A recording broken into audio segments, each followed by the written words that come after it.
अस्सलामुअलैकुम वरहमतुल्लाहि वबरकातुहू। बीवी से मोहब्बत का अनोखा अंदाज़। एक शख्स कहता है, एक दिन मेरी अहलिया बाज़ार से शॉपिंग करके थकी हारी घर आई। मुझे मालूम था कि शाम को वो चाय पीती है और तब तो इसे ज़्यादा तलब होती है जब वो कहीं बाहर से घर वापस लौटे। तो मैंने इसके घर आने से पहले एक अच्छा सा कप चाय का बनाकर इसके बेड की साइड टेबल पर रख दिया और इसे टैक्स पर बताकर ख़ुद बाहर किसी काम से चला गया। मेरी अहलिया इससे इतनी खुश हुई कि अगले कई दिनों तक वो मज़े मज़े के और मेरी पसंद के खाने बनाकर मुझे खिलाती रही।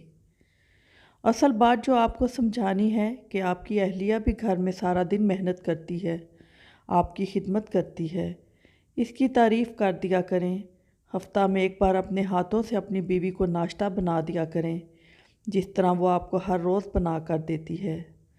बस बीवी को ख़र्चा देकर समझना कि आपकी ज़िम्मेदारी पूरी हो गई है तो ये बात गलत है। याद रखें कि मोहब्बत बांटने से रिश्ते मजबूत होते हैं, पैसे देने से नहीं। क्योंकि शादी सिर्फ जिस्मानी तल्लुक़ का नाम नहीं, बल्कि एक बहुत बड़ी ज़िम्मेदारी होती है।